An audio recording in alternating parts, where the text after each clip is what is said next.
6-шы сынып оқушысы Шакаримов Умарали. Елімізде жарияланған карантинге байланысты біз онлайн сабақ оқып отырмыз.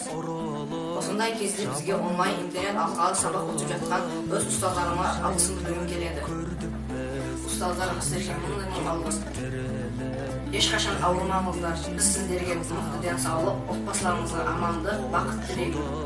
Біз сіздерді сағындық, қандай жағдай болмасын біз білеміз.